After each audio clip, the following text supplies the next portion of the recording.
2024 is a fantasy story that takes a completely different turn. We've always known about old fantasy stories where a prince has to come and save a princess who is dubbed the damsel in distress. Tadir schnauzt sich seit Ewigkeiten bei mir durch und Sie wollen ihn nicht wieder einstellen! Since then, women have gained more agency to become characters who can be both weak and strong, and have more depth than just the screaming banshee on the railroad track, just waiting for someone to save her. Well, this is a different take on the story that you don't really expect to happen unless you've already watched the trailers and gotten the spoiler, which would have, been a very wonderful twist if you hadn't seen the trailers. I do like the concept of the movie very much, and what drew me to it even more was not just the concept, but because, of course, there is a dragon. And I absolutely love dragons. They're my favorite animal, so this was a huge plus for me. The movie has its high points, and there are some really cheesy things about the movie, and I came away from it feeling half and half, and I'll tell you why. The movie does storytelling very well, introducing us to the first king in a land called Auria. The hell are they getting these names from? Anyway, the king leads his men to slay the dragon that has been oppressing his people, only to unfortunately find himself being the only one left standing after the dragon easily lays waste to all of his men who never even stood a chance. He puts down his sword and waits for his death. And the scene cuts away to a time jump centuries later to someplace else in the distance. From there, we are introduced to Millie Bobby Brown's character, Elodie. Like the word melody, but without the Y, replaced with an I and an E, and without the M.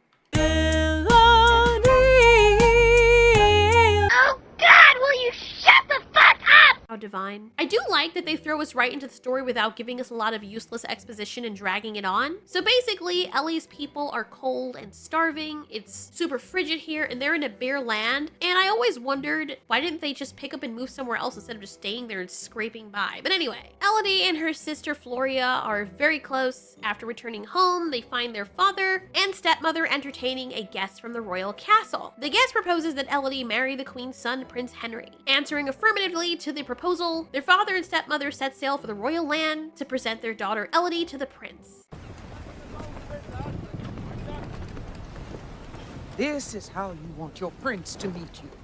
Skin, cold as a corpse, no... First thing I find suspicious is the queen seeking a bride from a barren wasteland, a commoner she's never seen before, and offering a huge sum of money for someone of common blood whom neither she nor her son has met. That's the first bizarre and suspicious thing. It's almost as if the queen is paying for your daughter, but why? The reward of marrying into royalty already comes with financial gain for all the people of the barren land, making it seem as though Elodie is obviously being bought for other reasons. And the money that they are paying for her hand in marriage is either blood money or hush money. That was my first thought. So the stepmother is overjoyed about this arrangement, and there's a hint of foreboding when they see dragons or pillars of dragons ushering them to the docks, but they are soon captivated by the allure of the fantastical landscape. DAMSEL. Now, if nobody knew anything about the trailers and they watched House of Cards, then they would instantly understand that Claire Underwood from House of Cards playing the queen suggests that she's evil.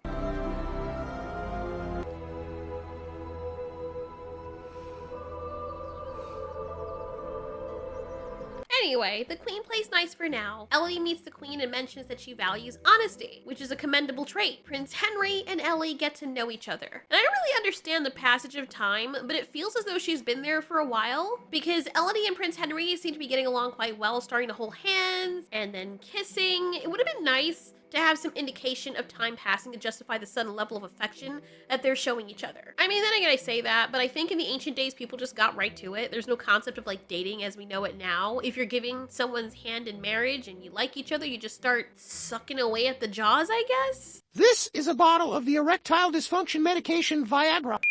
Elodie and Prince Henry share their dreams of seeing the world. And I must say, Elodie is starting to be quite likable, even though the actress feels as though she's cosplaying or trying a little too hard for this role, whereas everyone else feels a bit more natural. I don't know what it is, but it just feels odd, although she does well enough, I guess. It's not that Millie Bobby Brown can't act, because I've seen her in other roles, but this just really isn't her best. It feels like she was chosen for her name and didn't spend enough time really diving into her lines to make me believe she's fully embodying the role. So her acting comes off as quite weak in this movie, especially in comparison to everybody else. And don't tell me it's because she's younger than the more experienced actors, because even her younger sister in the movie feels like she's doing a better job in the role she was given than Millie Bobby Brown herself. So anyway, they're rushing through things quite a bit because we know this is not the main part of the story. And when you think there's gonna be a romance, there really isn't any time for that beyond Ellie and Henry gallivanting during a horse ride, where you can tell they're obviously not riding the horses and the stunt people are. But I do appreciate that Elodie's prepared to sacrifice for the good of her people, because it's the only reason she agreed to take the prince's hand in marriage. It's not like she had a choice, but still. At the very least, she's attracted to the prince, and the money's being provided to her people back home so they can have a chance at surviving and overcoming starvation. Guilted into marrying truly likes me or not.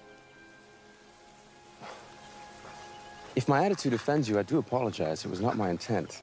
Ugh. I'm sorry. I just can't wrap my head around liking the prince or finding him alluring or having a prince charm, because I can't get that stupid face of when he was playing that kid in Jurassic World and he was just staring at every woman in sight like he wanted to violate them, like he had no freaking self-control whatsoever. You remember the big brother from Jurassic World? He had a girlfriend that was completely all over him, and he had a great girlfriend, or at least we thought so, and she loved him and kind of worshipped him, and she was super pretty, and he completely blew her off and was staring at every girl that he saw. I don't forget what you look like. I'm only gonna be gone a week. Zach, you're not going off to war here. Please, come on. I love you. See you later. He cold. Just put a bad taste in my mouth for the character because it was just ew, yuck. DNA can survive for millennia that way. So now, even if the amber mines dry up, they'll still have bones. Shut up. What do you think's gonna happen from you just staring at them?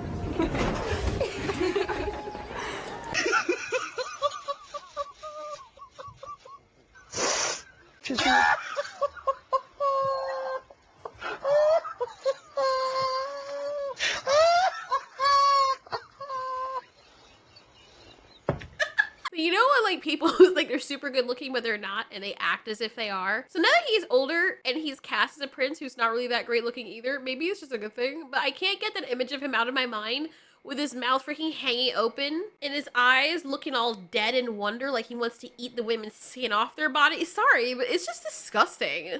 What do you think's gonna happen from you just staring at them? Thanks, man. You're welcome. It's unfortunate with certain roles that actors play, they just end up ruining their image and then they have to like claw their way back to distancing themselves from that. Did your Twilight experience turn out to be what you expected?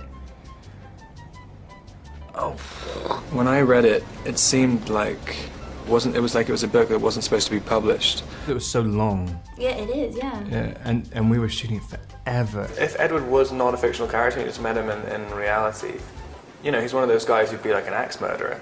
Anyway, not the actor's fault, but I know, but moving on. I like how the stepmother knows that this is the queen also, and she tries to make friends with the queen, which is very unfitting of her station, and the queen has to put her in her place. Somebody who knows about all this stuff and knows that the daughters are to be dressed formally to go before the prince, but yet, having lived under the rule of the queen, you have no idea how to conduct yourself with the queen despite your family's marrying. Not to mention, you're the stepmother, not the actual blood relative of the woman who's being betrothed. So I found this part very funny and embarrassing on behalf of the stepmom. So anyway, after Henry and Elodie are wed, and after being blood tied, Henry and his family betray Elodie and toss her over the bridge into the chasm of the lair of the dragon, where Elodie has to now fight for her life. I will say, they borrow some rather evocatively eerie cues from the Hunger Games with those flaming birds, and I admit the way the tension escalates from this moment with the creature stalking her is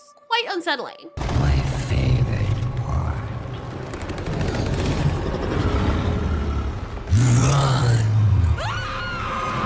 When I saw this scene, I had the very delectable thought that the dragon had learned how to mimic people, and that would have made it even way more unsettling. That's not the case, but I was watching it on double speed on Netflix, but the movie became so interesting to me at this point that I actually slowed it down to watch it in normal speed.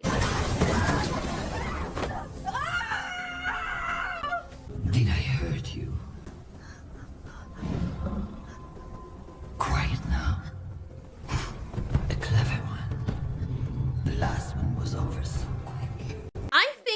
acting was strongest here when Millie Bobby Brown was fleeing from the dragon and got injured. I actually believed that she was hurt and scared, and I felt bad for her. And I was really rooting for her to make it out of here alive and wondering how that would be achieved. Seeing her cry and be completely helpless down there really did something to me, and nobody was coming to save her because she was literally offered up as a sacrifice. I also love the voice of the dragon. The voice sounds very familiar, and I remember watching either a show or a movie with a woman whose voice sounded like she smoked 30 packs of cigarettes a day, or she sounded like a dragon. I think her voice is very unique. It was perfect for this role. Also, off topic, I don't know why, but Millie Bobby Brown looks like Blair White in this movie. It's not a bad thing. I think Blair White is very pretty. I just noticed the resemblance. As the story progresses, we follow Elodie navigating her way through the underground cavern, doing her best to evade the dragon while desperately seeking an exit. Driven by a mix of anger, betrayal, and determination, and recognizing that she has no other options, Elodie decides to fight for her survival. And this part of the movie resonates with the intense claustrophobic atmosphere found in the movie The Descent, which is a good thing. So Elodie stumbles upon what appears to be a luminescent tree, but it's actually teeming with these peculiar glowworm creatures that she utilizes for illumination. The glowworms are also making their home under this icy area, which Elodie uses to get water. And this creates a really wonderful scene. It's so mesmerizing. And like I said, the suspense throughout this entire time is handled so wonderfully. One of the most terrifying moments is watching the dragon, who knows exactly where she is, standing under the ice, in the exact spot where the dragon believes her prey will get water. The prey is unaware of the dragon's presence, but we as the audience realize the dragon is there because the heat from the dragon's body and breath starts melting the ice.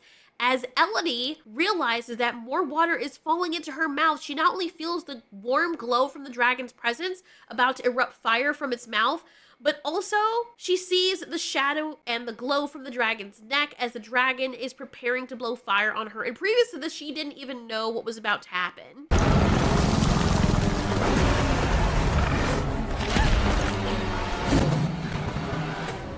Almost caught you, little bird. You hide now, like all the others. It makes no difference. This story always ends the same. Barring the whole she cannot reach you down here and it's safe and forgetting that the dragon can breathe fire, this scene was terrifying. Not only is the dragon hunting you, but she's also saying things to terrify and toy with you psychologically. I think this movie would have been even scarier if the dragon didn't talk. But you could see how intelligent the dragon is without it speaking. That is possible to achieve that. That approach, in my opinion, would have driven the point home even more, similar to what they did in Jurassic Park 3 with the velociraptors and how they were able to make a trap, or in the original Jurassic Park. You can tell that the raptors are thinking, but you don't need to hear them speak because you can guess what they're thinking from their actions or from the exposition of the other people. And one of the reasons I really appreciated the portrayal of the velociraptors in Jurassic Park 3 was because they displayed them with the intellectual ability to trick and trap their prey. I mean, we see orca whales doing something similar in the wild, appearing to taunt their prey or finding ways to trick them or get them off of where they think is safe.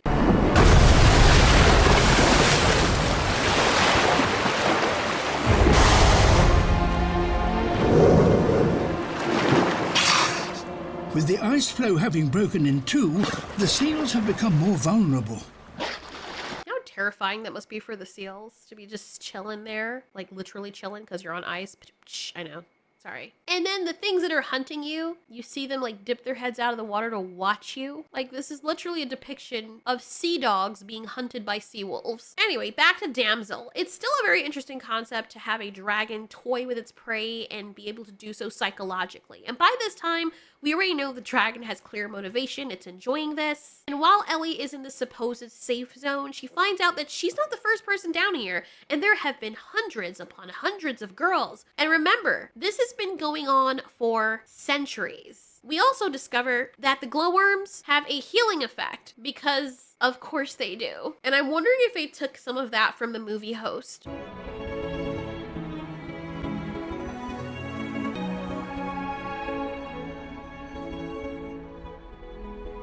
Yeah, this little creature just crawls inside of her and then heals back up the wound. Probably coincidence. Now we're halfway through this movie at this point when Ellie finds her way out via a map that somebody else drew. At first, I was wondering how it was possible for someone to draw a complete map of the place and make it out. Like, did she actually come back after making it out? But we get our answer quite soon. After the dragon toys with Ellie, waiting for her at the bottom of the crystal cave, which is interesting because sometimes, like, I have a hard time believing that the dragon can navigate the tight spaces that the humans can. When you have scenes like the ones prior where she stayed outside and didn't get in there, but yet here she is. I mean, she let Elodie sit in this area the entire time, sleeping the entire time, when she had the choice to go and find her, but oh well, plot convenience. It is so clear that the dragon is toying with her because it even had the chance to blow fire while Elodie was making her way up through the crystal shaft. She very well should have cut herself several times in the crystals, because that would have made it more interesting. Anyway, the dragon is clearly a psychopath, because Elodie feels like she makes it out alive only to be met with a despondent realization that she's too high up to make an escape.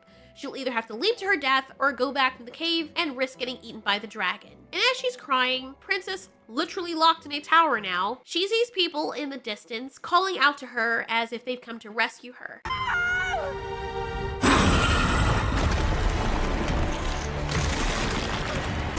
There's no way out, Princess.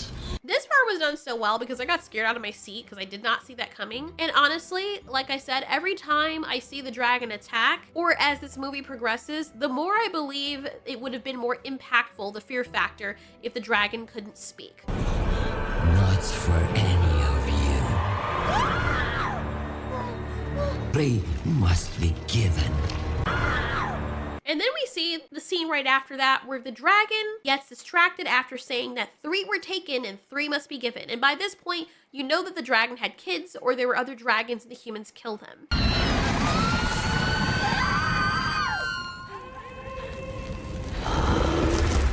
What's this? This is so ridiculous. The plot convenience of this movie, I'm not even going to get into that right at this minute. I'll get there soon. But you could have just burned her. She was right there. And then having the dragon question, "What's this?" just sounds so fake. I know what this is. This is the writers trying to make everything super easy for the character because they don't know how to write a decent ending that comes together coherently and makes it believable that a character like Elodie could make this out alive without glaring plot convenience. So after discovering that Elodie's father came back for her, wrapped in guilt for sacrificing her for the sake of all the other people, a decision that ethically you could argue is the right thing to do under the circumstances, but still kind of morally messed up, the dragon claims she can smell Elodie, but doesn't know where she is. Why are you here? I'm here for my daughter. Another plot convenience. She kills everybody, not knowing who this man is, him not having any smell in relation to Elodie, and she kills everyone else, but yet lets him live. So after discovering that Ellie's father came back for her, wrapped in guilt for sacrificing her for the sake of all the other people, a decision that ethically you could argue is the right thing to do under the circumstances, but still kind of morally messed up, the dragon claims she can smell Elodie, but doesn't know where she is. It's not my mercy that you should seek. Call her. She's alive? Elodie's still alive? I smell her. Hiding. Watching. She's right there in the room with them. Right, you can see how close she is. She's right there in the room with them. Super close. And everything from here on in the movie just feels extra convenient to the point of madness, if you don't mind me saying so. If you couldn't already guess from me alluding to that. Throughout the movie, the dragon demonstrates an uncanny ability to pinpoint Ellie's location from afar and track her movements across the cave system. We have seen this, and everywhere that Ellie goes and she thinks she is safe and she's not making any noise, the dragon knows where she is. However, this keen sense of awareness just goes dead when Ellie is in the same room as the dragon, where despite being directly beside it, the dragon struggles to discern her presence. This discrepancy is so annoying. as the dragon skillfully was able to navigate the pursuit of Ellie over long distances, yet its ability to detect her in the immediate vicinity is totally nerfed. Please make this make sense. There needed to have been some consistency here with the dragon, because at this point the dragon just stops being scary. It's hard enough to keep a creature or something that's hunting you terrifying when it can speak, but then you nerf it to all hell when it's convenient for the character. This approach diminishes the dragon's threat level and completely detracts from the suspense of the movie. And as a result, the audience tends to fall all the way off when you do this. Honestly, the whole scenario had me rolling my eyes. I'm just sitting here fingers crossed hoping Elodie would just jump out into hero mode and rescue her dad, but nope. He goes all noble and sacrifices himself on us, urging Elodie to stay hidden. Then I can live with myself. My choice. But I can't. Tell her to come to you. Last chance. Hear me! I am your father! You will obey me! And I order you! Do not come out!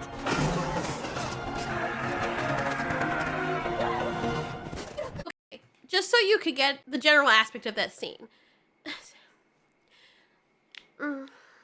If the dragon was aware of Ellie's presence in the vicinity, which we all knew it was, because it mentioned that she was hiding and it could smell her, what on earth would make the dragon stupid enough to expect Ellie to heed her father's call to come out of hiding, especially knowing it was under the dragon's directive? Maybe it's a facet of dragon culture or something, and there's this ingrained belief that offspring just inherently obey their parents no matter what. But I expected a little bit more from the dragon and from her to possess enough intelligence to know that Ellie, hiding and watching them, as was stated by the dragon, I reiterate, would understand that it was the dragon who was orchestrating the father's plea for her to come out. How did you think that trick was going to work when you're well aware that Ellie's already watching you instruct her father to do that? Did the dragon really expect the father to have some mystical influence over her to just make Ellie magically do what he wants her to? Then after the dragon kills, it becomes inexplicably oblivious to Ellie's presence, even when she's practically right there under its nose. This entire see, this is where the movie starts to fall apart. And don't get me wrong, I still walked away enjoying the movie very much. I think the concepts is still what works for it here, but it jarringly transitioned from a genuinely haunting and suspenseful experience to something bordering on comical. The thing that kept me around was the dragon, to be honest. I wanted the dragon to also learn the truth of what happened and that Elodie was too a victim. I also hoped that Elodie's father would be able to see her before he died. And as the dragon gets distracted by one of the guys that survived, it unable to hear her as well. Like, the father asks for forgiveness and Ellie kisses him right before he bites the dust, which is nice. Watching the dragon squish people or just kill them like it's nothing was a decent payoff because it lets you know how dangerous the dragon is, but then you're immediately let down and forced to not take the dragon seriously immediately after when you realize how nerfed it is when it comes to hunting the precious main character. The moment Elodie's dying father clues her in on the ropes, being a way for her to escape, despite the dragon's rapid approach and Ellie's slower ascent up the ropes, she miraculously outmaneuvers the dragon with an implausibly swift teleportation escape up the roof. I don't know how her ass didn't catch on fire. This is just ridiculous. And like, okay. It waits all the times it could have done that before when she was trapped in places. But anyway, she gets on a horse that's out there waiting, and even though the dragon has impressive vision and can see things from far away, it cannot make out that Ellie has tricked it and is no longer on the horse. This dragon is blind, and all of a sudden its sense of smell is no longer there. Its hearing is completely nerfed. All the senses that made this creature terrifying in the first place, all of a sudden have just been nerfed down 90% of what they used to be, and we're to believe that the dragon is scary or a threat. Also, maybe it's just me because I'm extra anal about this stuff and because I love horses, so maybe I notice a little bit better. But it's clear whenever there's scenes with Millie Bobby Brown that she's not riding the horse. Every scene that's supposed to show her galloping, it's either awkwardly a tight shot where her body movements don't come close to resembling actual riding, or it's zoomed out so far that you can bet it's a stunt double in the saddle. Honestly, it bugs me. If you're not gonna bother learning the basics of how to sit on a horse for those close-up moments, that's just lazy. It ends up looking tacky, and I've seen low-budget flicks from Asylum pull off more convincing horseback scenes. At least they get the basics right, making it look like their actors can actually, at the very least, mount a horse, which adds a layer of authenticity. But here, every horse scene with Elodie or the prince just screams fake, and it completely yanks me out of the immersion of the movie. And you see the shot here before she gets off the horse, supposedly. You can't even have a close-up of her getting off the horse. Like, is she afraid of horses or something? Like, what? Right before she gets off the horse, it's clear that she's not even on the horse because her hair is just stuck to her body. Look at how bad that is. Look at how horrible this shot is. Look at that. That is terrible. Her hair is completely stuck to her body, indicative of someone not moving at all. It's like she's just jumping in place, and this is like a head that they're using. It's so stupid. I know I'm nitpicking here, but then there's also the dismount from the wrong side. She mounts on the left side. Okay, sure, it's a high-stress moment, but anyone who's spent their life around horses would naturally hop off on the left side. It's just muscle memory, especially given the reason why horses were initially conditioned to be mounted from the left side, being that soldiers in medieval times, such as is the setting for this fantasy movie, would put their swords or tools or anything else that they were using on the right side. So it makes even more sense in this movie for people to naturally mount from the left and dismount from the left. And even if not mounting, at least dismounting. And then when you see the stunt doubles running away, it's very clear that it's not her. Like, it's so clear that it's not her. It's painful to watch. Like, look at that. That is not her. It's so obvious. It's like the actress didn't want to do any work.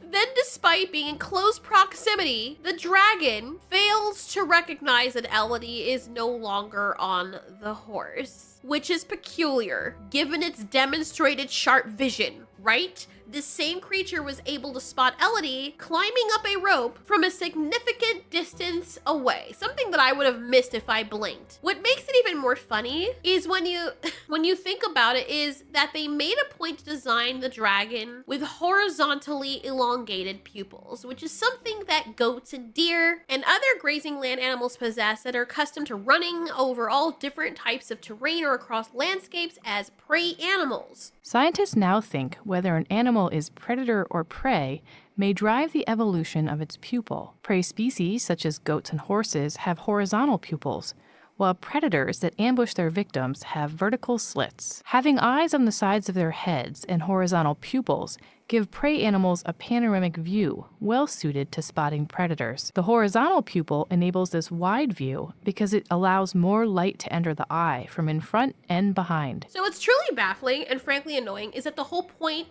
as shown here in this video by Science Magazine, is that the whole point of the horizontally elongated pupils is to enhance an animal's vision of the ground that's in front of them and behind them, aiding in navigation over uneven terrain. This design supposedly allows animals such as this to simultaneously keep an eye on the horizon and the ground so they can optimize their movement and safety. Now, you can make the argument that animals with these types of eyes won't see details that far into the distance and would more so focus on movement, and this might hold water if the dragon hadn't already displayed pinpoint accuracy in detecting actions at a distance earlier in the film. It's this blatant inconsistency that grates, making the dragon's suddenly hampered vision not just confusing, but straight up irritating. And let's just say that's the case. The very fact that the dragon has eyes like this makes no sense with it being a predatory animal that can fly. The reason why a lot of grazing animals like goats, sheep, and horses have horizontal, very long, square-like pupils is so they can see almost 360 degrees around themselves for the sake of spotting predators that can run up on them and eat them. You don't see any flying creatures like birds and bats possess those type of eyes. Now, there are many birds of prey, for example, that have round or slightly elongated pupils. This setup boosts their binocular vision, sharpening their focus and depth perception, especially while they're flying. It's important for zeroing in on prey and maneuvering through tricky landscapes. Plus, those round pupils adapt swiftly to changing light. So it's a must-have for creatures that hunt or are active across different times of the day, a lot like our dragon from the Damsel movie. Birds are famed for their extraordinary vision, with their eyes typically large in comparison to their head. This characteristic enables impressive visual acuity, vital for high-speed flight, maneuvering through dense environments, or spotting prey from very high up. And in contrast, horizontally elongated pupils don't offer the same benefits in terms of depth perception or an even wider field of view, which are crucial for aerial or flying animals. These pupil shapes are more adapted to terrestrial animals that benefit from a panoramic view to monitor ground-level threats and opportunities without needing to move their heads extensively. But if you're flying in the air, the ability to accurately judge distances and maintain a broader vertical field of vision becomes paramount, qualities that round or vertically elongated pupils are far better equipped to support. So, being an animal that flies and is also a predator, it made no sense for them to put in this design choice for the dragon in the Damsel movie. It is literally useless on a creature like this. And you'd think given the dragon's unique eye structure, it would compensate with an exceptional ability to pinpoint sounds, especially if it's adapted to hunting in dimly lit environments where sight isn't always reliable. But no, even this aspect falls short of logic because we've witnessed Elodie making noise mere feet away from the dragon without it picking up on her presence. But when she's super far away, it's okay. It's so stupid. Anyway, the dragon incinerates the horse, probably well aware by now that Elodie is not dead, and sets the whole area on fire, sort of, but not. Funny how that wonderful scent of smell fails to work in this situation where the dragon could just, I don't know, sniff her out. That would make way too much sense. So the queen realizes that the dragon is mad and goes to kidnap Elodie's little sister Floria to try and appease the dragon. When the stepmom tells Elodie what happened to her little sister, even in her wounded state, the stepmother trying to go and rescue her from the dragon's cave, Elodie's like, no, I'm going back in there. The prince tries to stop his mom, but he's been so conditioned by her to acquiesce to everything that he's powerless to stop it, or so he thinks, and the mother does the whole blood mixing thing anyway, which I mean actually doesn't work that way. But oh well. Out of context, that looks so hilarious.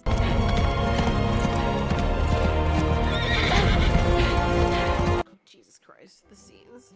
So you know how I mentioned the movie suddenly cranks up the convenience factor to laughable levels? Here's where it gets even better.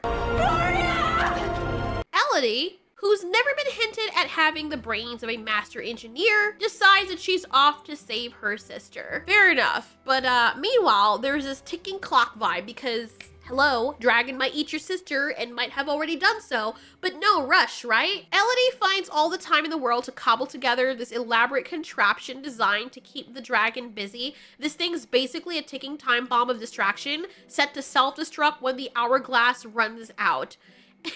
And the dragon doesn't hear her doing all of that. I mean, she's making enough noise. Like, there's a montage. The whole setup is just super baffling to me. It's like the movie... It's like the movie hits pause on the urgency for little sister getting wrecked, and Elodie is saying, hold on, Floria, I'm gonna save you. But first, let me find all the parts of armor and then take my time to put a contraption together that's like a timer that makes a very loud noise. And then us, the audience, are supposed to be convinced still that the dragon is dangerous or that Floria is in any real danger. Like, look at what she... Yeah, let's watch Elodie just suddenly channel her inner inventor as if she's been doing this her whole life. Plus, my sister's in trouble, but why not just throw in a dramatic hair chopping scene with the sword? Because sure, that's exactly what we need to be focusing on at a time like this. Gotta show that I'm a freaking girl boss by cutting off my long hair so I can look more badass in the moment where time is of the essence. But seriously, the bit where Elodie rigs up this makeshift timer from bits of armor and sand is just freaking wild. I mean, I couldn't pull off something like this without sinking a ton of time into figuring it out. And here's Elodie whipping it up like it's no big deal. I mean, you have guys that make these elaborate, similar fashion contraptions, and it takes them a while to put this stuff together, to even engineer in their minds how it would work all together. It just makes you wonder if she suddenly got the motivation, the brains, and the skills to engineer her way out of trouble. Yeah, why on earth didn't she pull something like this earlier for herself? Or hey, even to help her father. It's like the movie decided out of nowhere that Elodie is a hidden genius, but only when the plot desperately needs her to be, because the writers are so untalented that they couldn't figure out what to do past this point. So now, out of the blue, Elodie isn't just dampening the dragon with her protagonist aura, but also morphs into some kind of medieval Iron Man, mastering complex mechanics on the freaking fly, as if, like, this isn't something you just pick up in an afternoon without any prior know-how, and we've never seen a hint of her tinkering before. The whole thing screams contrived and silly, totally yanking us out of what was original and a genuinely eerie storyline. And let's not gloss over the fact that while she's busy playing inventor, she's essentially rolling dice with her sister's life, betting that the dragon won't decide to snack on her sister before the little gadget does its thing. So the dragon's planning to use Floria as a worm on a hook, banking on Elodie making a rescue attempt, probably out of spite for the one that got away. Earlier in the movie, they let it slip, or at least foreshadowed, that one of the girls Elodie noticed at the castle was one of the inaugural offerings. And it just makes me wonder, how often is this grisly lottery drawn? Annually? Because if that's the case, the dragon's grasp on human biology, or the lack thereof, is really astounding. Like, never pausing to wonder why these humans have a seemingly endless supply of sacrificial lambs given their breeding cycle, and if they're really offing 3 women every year for centuries in a village or in a region that isn't exactly bursting at the seams with people, well, you'd think they would have run out of candidates by now, right? So many people missing. Like, honestly, the math really doesn't add up. The whole setup is leaning heavily into the realm of unbelievable, and that's a stretch. That's a lot saying that for a fantasy movie.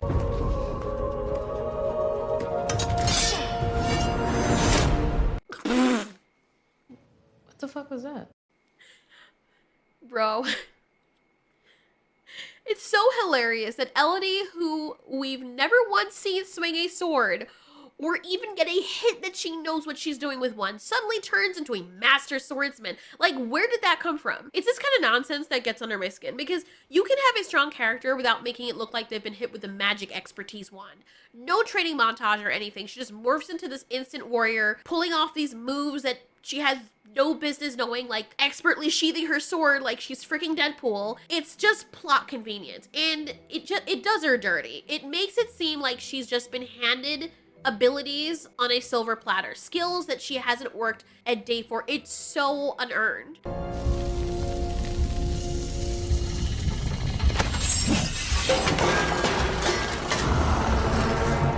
There she is now.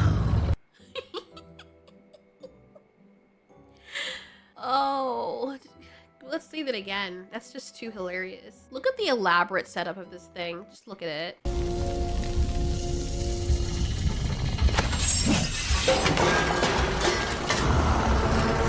Oh my god, like, she's so freaking smart. Like, wow. Such a boss bitch, am I right? There she is now.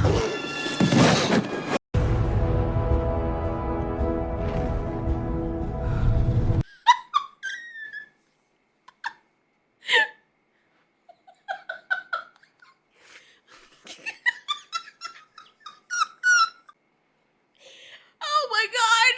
I can't take this anymore. Wait, let me just make sure I'm not missing anything before I look completely stupid, but hold on.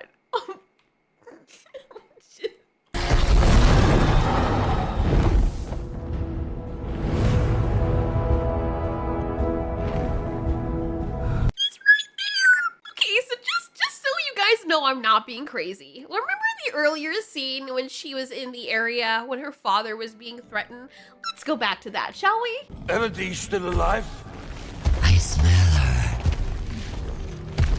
Hiding. Watching. The scent of royalty betrays you. It's in your blood. They introduce us to the dragon having the ability to track her down from the scent of her blood or from her smell. Remember, this dragon has been hunting these little women for centuries. For centuries, none of them have escaped, ever. For centuries, hundreds. No matter how much they hide, she always knows where they are. And even if she didn't, The experience alone of knowing how her prey behaves and where they would hide would give her an edge against even Elodie on knowing where she is and being able to pick up where they are after having done it countless times. Not just with humans, but with anything else she would probably hunt in this cave. There she is now. Elodie was right there. Even if you try to make the excuse that, well, her sister had the royal smell in her too, so she was masking it, you didn't hear or see anything while she was making her way to you. You didn't hear her putting that whole contraption together. You could hear it from very far off when it made a loud noise, but yet her putting it together, she got it the right time, the first time she did it, but her putting it together, the clanking of the metal that would have happened as a result of her putting it together, her striking in the fire, like none of that, oh, nothing? Okay. So now we've got a dragon that apparently can't smell or hear Elodie because she manages to tiptoe up to it like she's channeling her inner ninja. Look how close she was, and she was able to tiptoe all this time right up to where the dragon was. And so she's waiting for her jerry-rigged timer to explode or make noise. Dragon realizes it's tricked. Elodie tells her sister to hide, and it does this whole sniff routine, which is basically useless because, surprise, surprise, it's not picking up anything.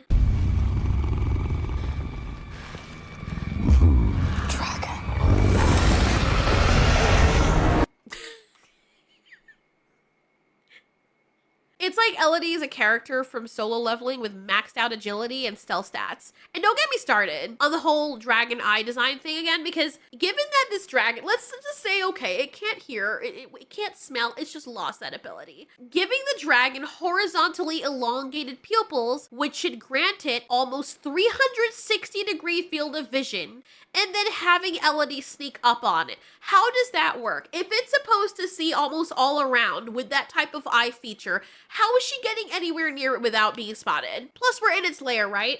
A place where it should really rely on smell and sound even more, considering it's dark and that this has been its hunting style for ages. Not to mention, it has successfully hunted and killed every single woman who has been down here for centuries, and yet Elodie, our apparently invisible protagonist, slips right up next to it, completely unnoticed. Are you kidding me? At this point, the movie just falls apart even more. So the dragon is talking to Elodie, okay? So now you have a very small amount of time to convince the dragon that you're not these people's kin. You're not actually royalty. You'd think that showing her hand might help her case, but no, the dragon is like, oh, whatever, you're gonna make me mad. And then it blows fire at Elodie.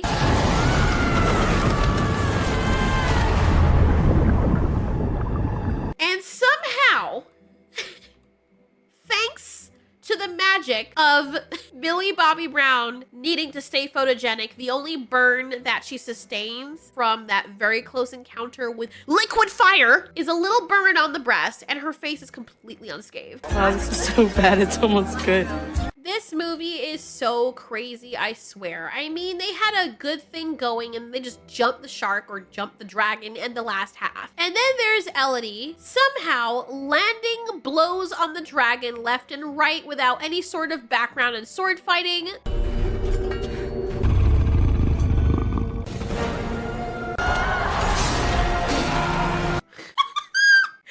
Oh my lord. Oh. You're telling me we've had seasoned swordsmen, probably not the first batch either, come at this dragon over the years. It's hinted that her kind are rare, likely due to these confrontations, and yet here comes Elodie. No training, no history of ever having held a sword as far as we've seen, and suddenly she's ducking and weaving and striking the dragon like she's been doing it her entire life.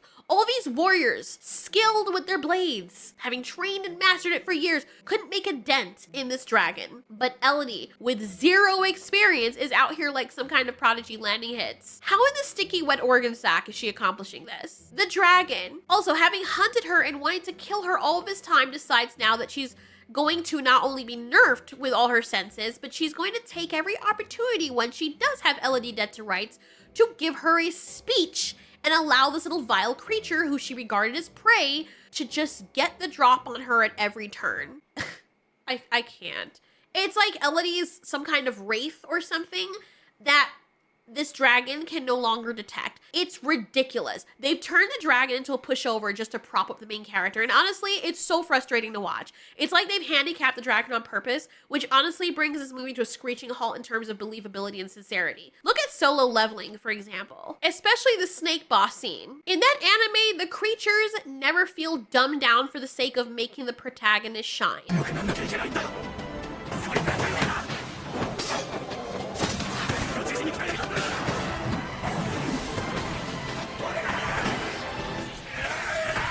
It's a really good anime that you guys should definitely watch. In that anime, the creatures never feel dumbed down for the sake of making the protagonist look good. Instead, the hero, whose song actually has to level up, go through hell, and really work for each victory, often getting seriously roughed up in the process. And that's with him having powers. Comparing that to this, where Elodie, with no special powers or skills to speak of, keeps getting the upper hand, just feels so forced and frankly, kind of insulting to the audience's intelligence. And keep in mind, this is when that main character from the anime, you know, had powers himself. And they expect us to buy that this ordinary woman, sans any kind of superpowers, can pull off feats on par with anime heroes who are decked out with abilities. We're talking about a guy from the anime who could wipe her out in a heartbeat from a distance, struggling against creatures that are basically on the same tier as this supposed boss level dragon, which might as well be tagged as level D. This is so freaking ridiculous. I smell it in your blood. God. Ay, Dios mío. I need to run. I need to run. Like, I can't. Wow. And the dragon even reiterates, I smell it in your blood. Oh, you can smell. Really? Could have fooled me. I thought that your nose left. I thought that your nose went on strike. Maybe it's so far up your ass that all you smell is yourself, but now you want to pull it out and dust off the little dingle dragon berries to smell again when it's convenient? At least when you look at strong female characters like Alice from Resident Evil, as shown in this video, they have the whole superpower angle to justify their capabilities.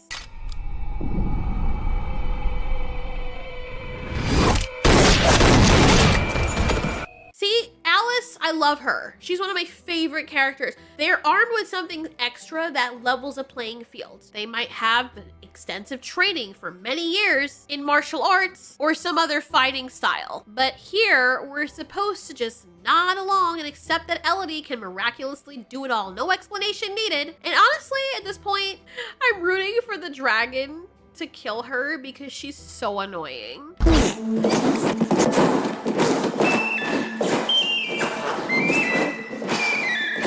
That clip was actually sped up quite a bit, but you could slow it down to normal speed to get an idea of how much time is being taken.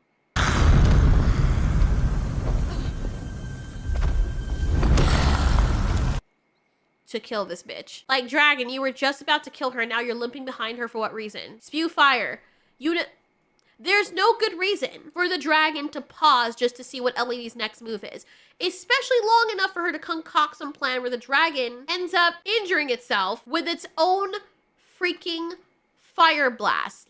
Like a freaking idiot. And then after all of that drama, Elodie waves the white flag, shows her the mark on her hand, shows her palm to the dragon, and hits the dragon with the "they fooled both of us" line. Something she could have done right from the start. Honestly, this movie went from 0 to infuriating real quick. I don't know how I went from enjoying it so much to just straight up hating it. Like, the whiplash is so freaking real. At the very least, I was praying that she wouldn't kill the dragon, but by this time I knew that was gonna happen anyway because the dragon is a mother and she was a victim too. For killing all those innocent people. And so they're gonna make Elodie work with the dragon and they're gonna be super friends because they have the same enemies. And Elodie doesn't kill the dragon when the dragon tells her to end it. Elodie uses the glowworms, which, funny enough, you know there's a dragon around and these things can heal you. Why wouldn't you have a bunch of them on your person anywhere you go so you could heal yourself quickly? But anyway, plot just happens to show them in the water right where she needs them to be so she can heal the dragon. And she puts them on the dragon so the dragon can feel better. Oh, how sweet. And then Elodie goes back to the monarchs, and right as they're ready to sacrifice another woman, she leads them there. Where is the security? How was she able to just walk into the castle in this very special ceremony? If she wanted to, she could have easily have killed the queen. You know,